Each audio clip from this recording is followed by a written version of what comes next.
Bismillahirrahmanirrahim. Assalamu alaikum. My dear future lecturers, how are you? Inshallah, you're gonna be lecturer in English, and in this very attempt, इसी attempt में you're gonna be a lecturer in English language. Or there'll be definitely seats are going to be announced in SS as well. So these are the videos, they'll help you a lot in your preparation of lecturer in English, and at the same time for SS, and at the same time for your 16 scale jobs as well. So today we're gonna start with Anglo-Saxon history. I should say medieval age or dark ages the people call to. आज हम यहाँ से शुरू कर रहे हैं. इस as की तरफ बढ़ने से पहले मैं 2-3 बातें आपसे ज़रूर शेयर करना चाहूँगा. आपको जो चीज़ें आपने 10-10 लेक्चर्स में सीखनी थी, आप कहीं फिज़िकल क्लासेस लेते, आप हिस्ट्री खुद से पढ़ते, और आपने जो काम काफ़ी दिनों में करना था, इंशाअल्लाह 15 मिनट की वीडियो में वो एक जिस्ट बना के आपके सामने रख दिया जाएगा, और यहाँ पे आपको पेपर पॉइंट ऑफ व्यू से वो चीज़ें शेयर की जाएंगी, वो conceptual understanding the paper demands too. So आइए बढ़ते हैं वीडियो की तरफ और देखते हैं कि आज एंग्लो सेक्शन में मैं आपके लिए नया क्या लेके हाजिर हुआ हूँ. और याद रखिएगा, हमें पेपर पॉइंट ऑफ व्यू से चीज़ों को तैयार करना है, लेकिन उसके लिए बहुत सारी स्टडी की ज़रूरत है, रिसर्च की ज़रूरत है. मैं अगर करता हूँ तो आपको भी करनी है. आइए ज़रा वीडियो की जानिब बढ़ते हैं कि इस वीडियो में आपके लिए बहुत सारी अच्छी चीज़ें कौन कौन सी हैं. Yes please, Anglo Saxon history की बात हम कर रहे हैं. ये बताने से पहले मैं आपको बता दूं, मेरी ऑलरेडी यूट्यूब पे वीडियो मौजूद है. मेरे चैनल पे प्लेलिस्ट है हिस्ट्री ऑफ इंग्लिश लिटरेचर के नाम से. तो ब्रिटिश हिस्ट्री कहाँ से ये ब्रिटॉन शुरू हुए, इसकी पूरी डिटेल्स पे मेरी एक वीडियो है, आपने वो ज़रूर वॉच करनी है. और ख़ास तौर पे वो लोग जिन्होंने अभी हमें ज्वाइन नहीं किया, ज़रा देखिए हम आपके लिए क्या ऑफ़र करते हैं. अगर आपको ये देख के समझ आ जाए और आप चाहें कि आप वाकई ही perfectly you are determined to achieve your goal, आप हमें ज्वाइन कर सकते हैं. ये आज हमारा पहला लेक्चर है, कल से इंशाल्लाह ऑनवर्ड ये चलते रहेंगे. यस प्लीज़, एंग्लो सेक्शंस की जब हम बात करते हैं तो पहले हमें ये समझना है कि एंग्लो वर्ड्स, ये एंग्लो और सेक्शन वर्ड्स कहाँ से आए, कैसे इनका जो रूट्स हैं उनको देखते हैं. एंग्लो, ऑनगल, एंगल, इसका मतलब एंगल, जो आज वर्ड हम इंग्लिश में पढ़ते हैं एंगल, ये वही हुक करना.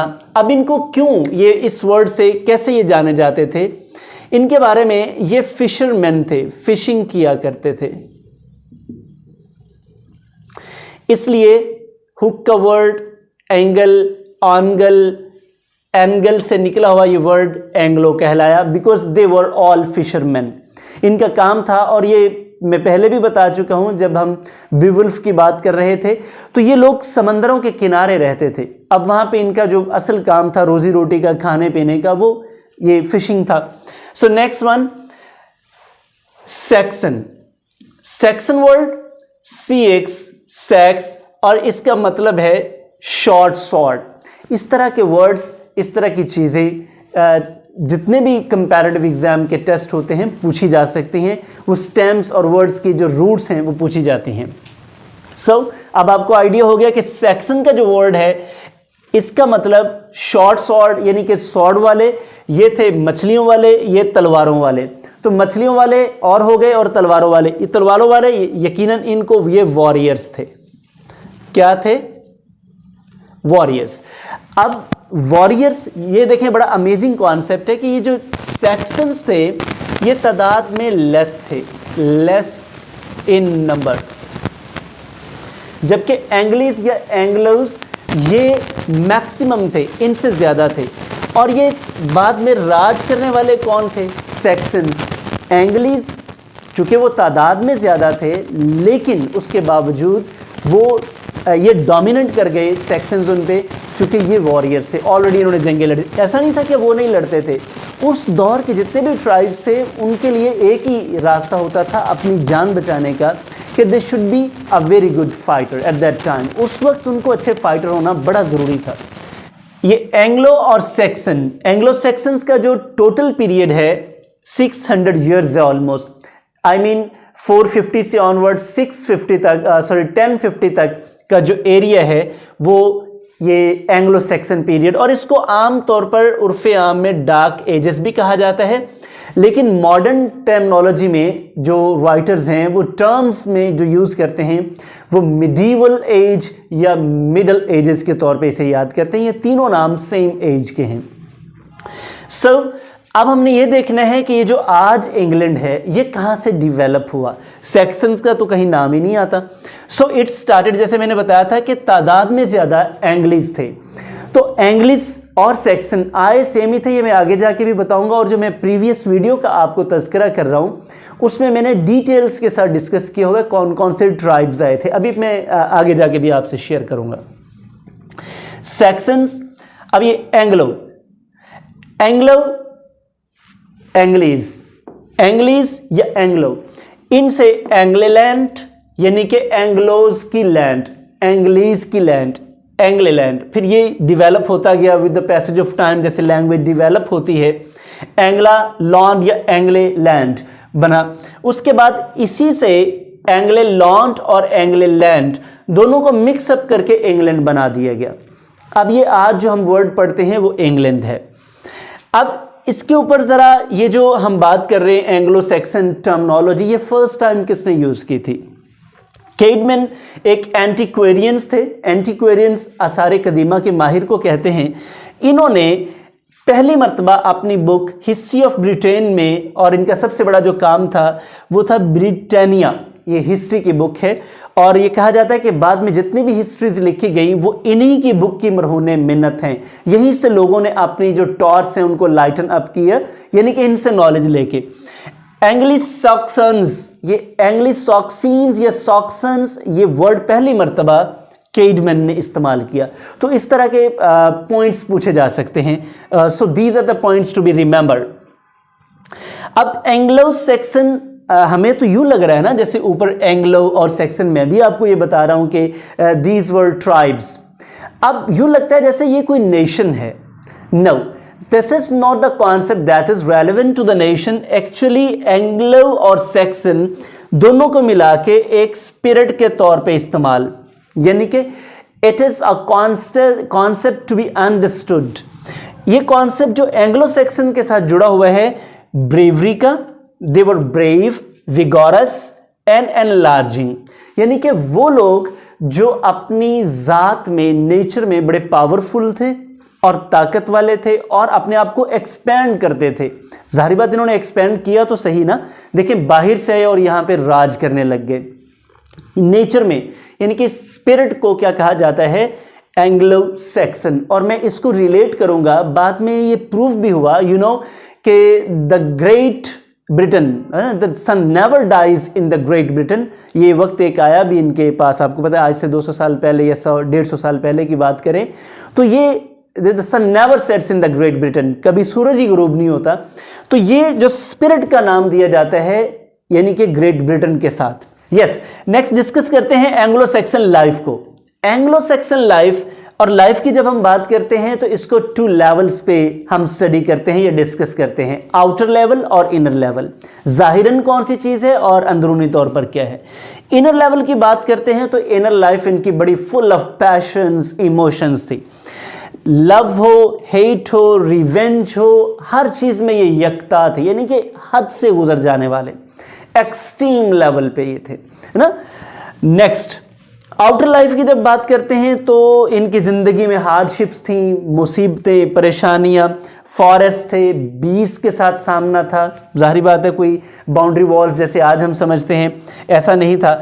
और इमेजिनेशन की बात करें तो इनकी इमेजिनेशन में ड्रैगन्स, आपने सुपरस्टिशियस लोग थे, इवल स्पिरिट्स, जिन, चुड़ैल, भूत, ऐसे कॉन्सेप्ट इनके साथ बहुत ज़्यादा जुड़े हुए थे। इवल स्पिरिट्स की बात करते हैं तो नेक्स्ट, इनको एक और बड़ी प्रॉब्लम का सामना था समंदर का। तो समंदर के किनारे रहते थे तो वहां पे फॉग, बर्फ और आंधियां, तूफान, ये तो था इनकी जिंदगी के बारे में एक कॉन्सेप्ट। आइए बढ़ते हैं नेक्स्ट, एंग्लो सैक्सन्स आर्मी। अब ये जो जितने भी एंग्लो सैक्सन्स थे और फाइट्स थी, ये सारे के सारे, ये जो मैं प्रीवियस वीडियो की बात कर रहा हूँ, बार बार कह रहा हूँ, आप उसको ज़रूर वॉच कीजिएगा, उसका लिंक इसके साथ बन जाएगा। एंग्लो सेक्सन्स ये पहले रोमन्स की आर्मी में फाइट कर चुके थे, लड़ चुके थे बैटल्स। आप सोच रहे होंगे कि रोमन्स कहाँ से आ गए? भाई जब ये ब्रिटॉन्स थे उससे पहले जो सेल्टिक और केल्टिक कल्चर का हिस्सा थे, तो इन पे सबसे पहले जो इन्वेडर्स आए वो रोमन्स थे। रोमन्स के बाद ये वाले इन्वेडर्स आए जो अभी मैं आपसे बात करने जा रहा हूं।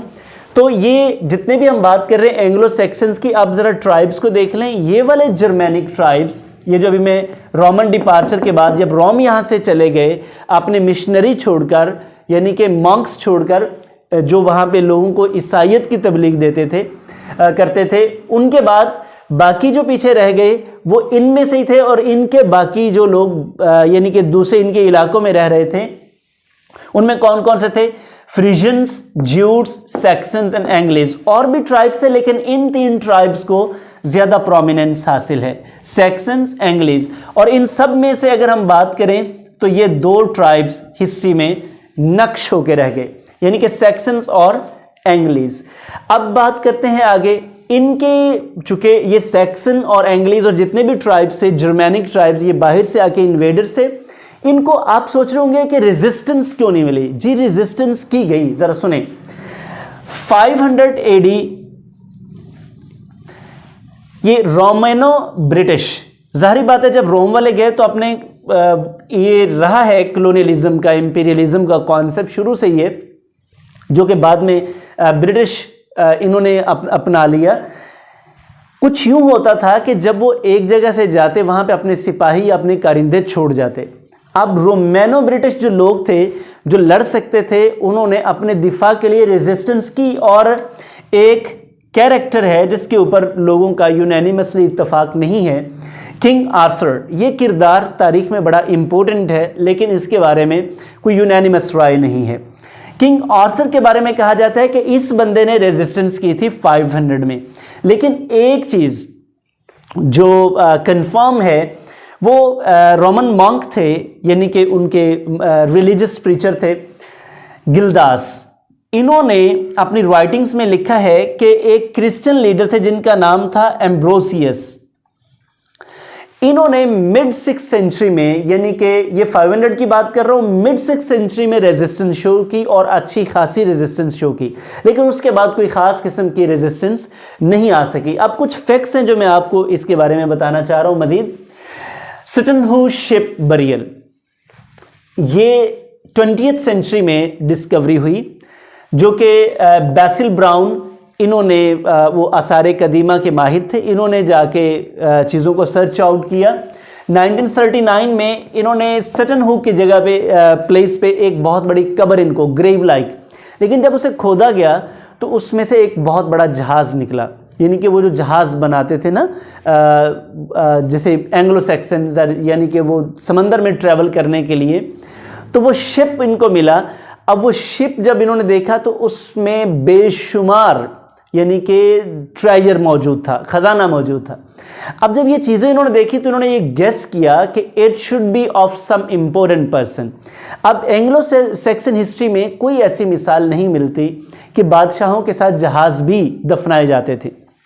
लेकिन चूंकि ये आपको पता है कि आसारे कदीमा वाले अपना एक हिसाब लगाते हैं, तो ये ज़रूर कहा गया कि it should be the grave of some important person. अब वो इम्पोर्टेंट पर्सन के एक बादशाह से ज़्यादा और कौन हो सकता है? इनका तसव्वुर था कि ये किसी बादशाह की कब्र है जिसमें ये शिप दबाया गया। तो ये इम्पोर्टेंट कॉन्सेप्ट है, इम्पोर्टेंट पॉइंट है समझने के लिए। अब आगे चलते हैं, चूंकि अब शिप्स की बात आ गई है तो वाइकिंग्स का जिक्र करना ये नाइंसाफ़ी होगी कि अगर ना किया जाए। ये वो लोग हैं जो 8वीं और 11वीं सदी के दरमियान में आए। बड़ी इंपॉर्टेंट बात, ये जो वाइकिंग्स हैं और ये जो जर्मेनिक ट्राइब्स की मैं बात कर रहा था, ज्यूट्स, सैक्सन और एंग्लिश की बात कर रहा था, देखिए इनमें एक फाइन लाइन है। बहुत ज़्यादा इनको हम डिस्टिंग्विश नहीं कर सकते, लेकिन ये ज़रूर कहा जा सकता है कि ये वाले ट्रेडर्स और पायरेट्स, लुटेरे थे सारे ही एक तरह के। उस वक्त might was the right, even कि आज भी ऐसा ही है, कुछ फ़र्क नहीं है, लेकिन at that time might was the right. जिसकी लाठी उसकी भैंस का राज था, यानी कि जो ताकतवर था वो जीता था। जैसे वो डार्विन का कॉन्सेप्ट है ना, सर्वाइवल ऑफ द फिटेस्ट, तो ये वो वाला दौर था जब फिटेस्ट का ही सर्वाइवल था। अच्छा जी, अब वाइकिंग ने जहाँ पे रूल किया जिन इलाकों में, उन इलाकों को डेन लॉ कहा जाता है। ये कॉन्सेप्ट्स आपने इसी तरह जहन में रखने, आपके टेस्ट भी होने, ये जहन में रखना है आपने। नेक्स्ट, सैक्सन, एंग्लीज और वाइकिंग्स, जैसे भी मैं बता चुका हूँ, ये सारे जर्मेनिक ट्राइब्स थे और ये कैसे सिमिलर थे एक दूसरे के, इनके बिलीफ्स, इनका कल्चर, इनकी लैंग्वेज। जो मैं बता रहा था कि सैक्सन, एंग्लीज और वाइकिंग्स ये सारे के सारे जर्मेनिक ट्राइब्स थे और इन जर्मेनिक ट्राइब्स में ये सिमिलैरिटी कैसे थी, ये आपस में कैसे सिमिलर थे, जो मैं कह रहा हूँ कि जी इनको फाइन लाइन है और सेपरेट नहीं किया जा सकता। इनके बिलीफ्स, इनका कल्चर, इनकी लैंग्वेज, चूंकि ये ओरिजिन एक से थे, इलाके एक से थे, but just a little bit variation से इनकी। ये बिलीफ के लिहाज से एक जैसे कैसे थे, देखें, ये गॉड्स पे बिलीव करते थे। गॉड्स कौन से थे इनके? पैंथियंस। पैंथियंस क्या होते हैं? यानी कि जैसे आज इसको समझने के लिए बड़ा आसान कॉन्सेप्ट है, जैसे हिंदुइज्म में they worship the people they belong to, यानी कि जो भी उनमें कोई हीरो है, जो उनमें कोई अच्छा रोल प्ले करता है, जो फेमस पर्सनालिटीज हैं, they worship to. So was the case with Vikings. इनके यहाँ भी ऐसा ही था। इनका जो सबसे हेड गॉड था वो ओडिन। ओडिन, ये नॉर्स माइथोलॉजी वाला कॉन्सेप्ट ज़हन में रखना है। नॉर्स का word it is related to Scandinavians. Norse mythology का वर्ड जब भी आएगा it is always relevant to Anglo Saxons. ये जो ट्राइब्स की बात कर रहा हूँ स्कैंडिनेविया से रिलेटेड है। आपने इस MCQ में गलती नहीं करनी। Norse mythology is related to Scandinavian. Next चलते हैं जी। चूंकि शिप्स की बात कर रहे थे तो एक बड़ा इंपॉर्टेंट कॉन्सेप्ट है जो आपको जरूर पता होना चाहिए, नेवल टेक्नोलॉजी।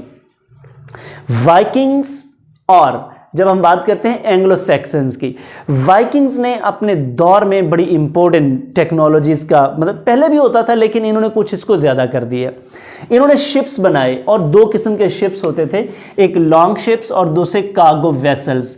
इन कार्गो वेसल्स को कहा जाता था किन्नार और यहीं से इंग्लिश नेवी का आगाज भी हुआ। अगर आपसे पूछ लिया जाए कि इंग्लिश नेवल सिस्टम का आगाज जो प्रॉपर कहां से हुआ, तो ये बेसिकली इसमें वाइकिंग्स का और ये मिडीवल एज का बहुत ज़्यादा किरदार है।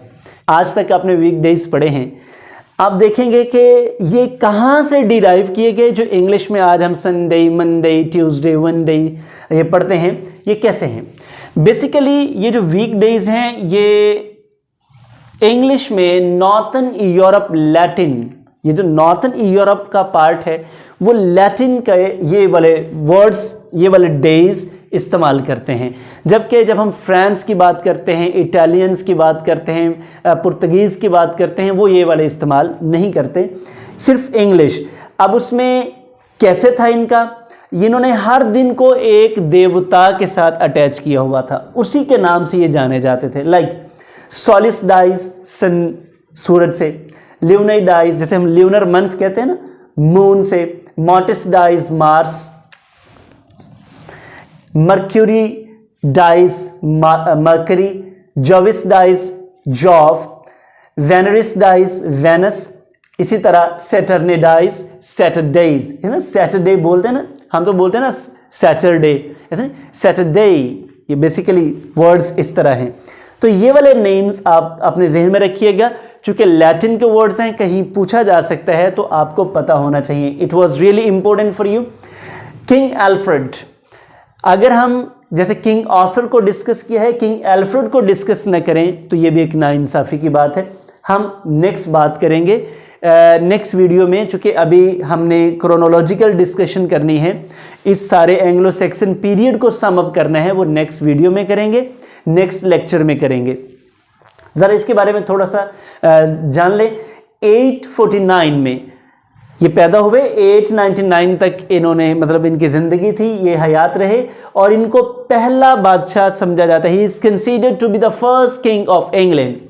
नेक्स्ट, इन्होंने वेसेक्स, यहाँ पे ये हुकूमत करते रहे और शुरू उन्होंने किया 879 में।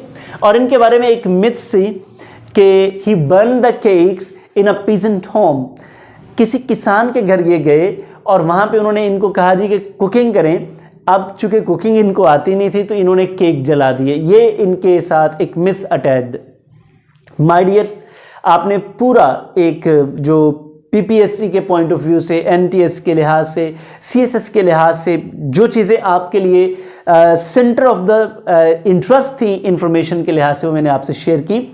अब ज़रा गौर कर लें, इन वीडियोस के ऊपर discussion, MCQs, mock test, quiz यकीनन आपके होने हैं, और तब तक आप बेहतर नहीं हो सकते जब तक आप इनके नोट्स नहीं बनाएंगे, आप टेस्टिंग नहीं करेंगे, और टेस्ट, रीटेस्ट, क्विज, रीक्विज और ये चेक एंड रीचेक, ये आपको मजबूत बनाएगा आपके एग्ज़ाम के लिए।